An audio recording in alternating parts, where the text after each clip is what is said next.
अथ चतुर्दशोऽध्यायः। गुणत्रयविभागयोगः।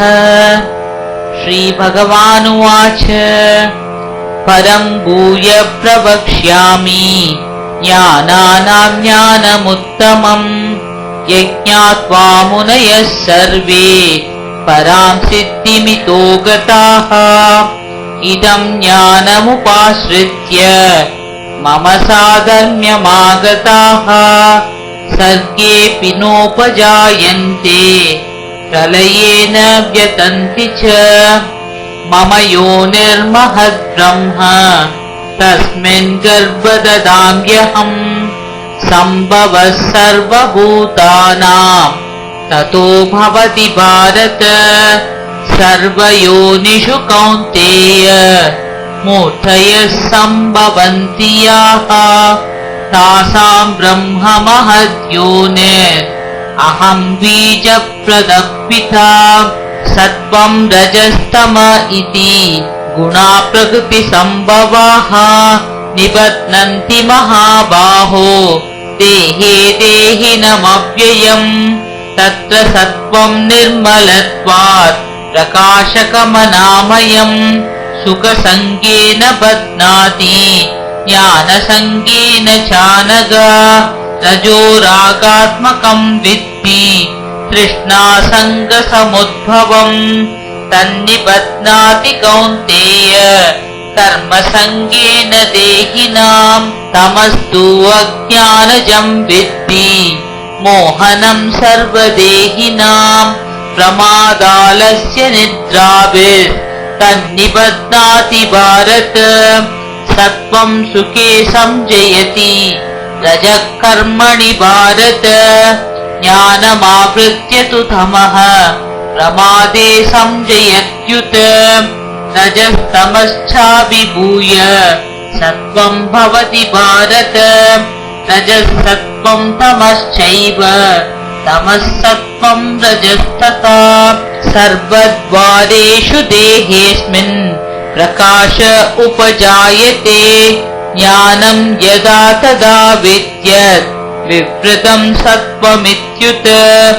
लोभप्रवृत्तिरारम्भ कर्मणामशमस्पृहा रजस्येतानि जायन्ते विवृते भरतर्षभ। अप्रकाशो प्रवृत्तिश्च प्रमादो मोह एव च।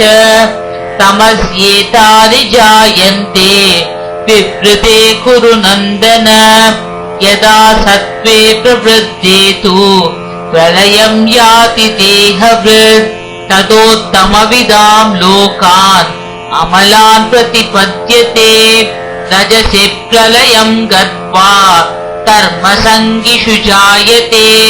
तथा प्रलीनस्तमसि मूढयोनिषु जायते। कर्मणः सुकृतस्याहुः सात्विकं निर्मलं फलम्। रजसस्तु फलं दुःखम् अज्ञानं तमसः फलम्। सत्त्वात् संजायते ज्ञानम् रजसो लोभ एव च। प्रमादमोहौ तमसो भवतो ज्ञानमेव च।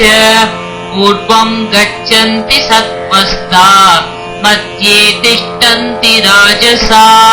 जगन्यगुणवृत्तिस्ता अधो गच्छन्ति तामसा। नान्यं गुणेभ्यः कर्तारम् यदा द्रष्टानुपश्यति। गुणेभ्यश्च परं वेत्ति मद्भावं सोऽधिगच्छति। गुणानेतानतीत्यस्त्रीन् देही देहसमुद्भवान्। जन्म मृत्युजरा दुःखैर्विमुक्तोऽमृतमश्नुते। अर्जुन उवाच कैर्लिङ्गैस्त्रीन् गुणानेतान् अतीतो भवति प्रभो। किमाचर कृतं चैतं त्रिगुणानतिवर्तते। श्रीभगवानुवाच प्रकाशं च प्रवृत्तिं च मोहमेव च पाण्डव। न द्वेष्टि सम्प्रवृत्तानि न निवृत्तानि काङ्क्षति। उदासीनवदासीनो गुणैर्यो न विचाल्यते गुणा वर्तन्त इत्येव योऽवतिष्ठति नेङ्घते समदुःखसुखस्वस्थ समलोष्टाश्मकाञ्चनः तुल्यप्रिया प्रियो धीरः तुल्यनिन्दात्मसंस्तुतिः मानापमानयोः तुल्यो मित्रादिपक्षयोः सर्वारम्भपरित्यागी गुणातीतः स उच्यते मां च यो व्यभिचारेण भक्तियोगेन सेवते स गुणान् समतीत्यैतान् ब्रह्मभूयाय कल्पते ब्रह्मणो हि प्रतिष्ठाहम् अमृतस्याव्ययस्य च शाश्वतस्य च धर्मस्य सुखस्यैकान्तिकस्य च ॐ तत्सदिति श्रीमद्भगवद्गीतासु उपनिषत्सु ब्रह्मविद्यायां योगशास्त्रे श्रीकृष्णार्जुनसंवादे गुणत्रयविभागयोगो नाम चतुर्दशोऽध्यायः।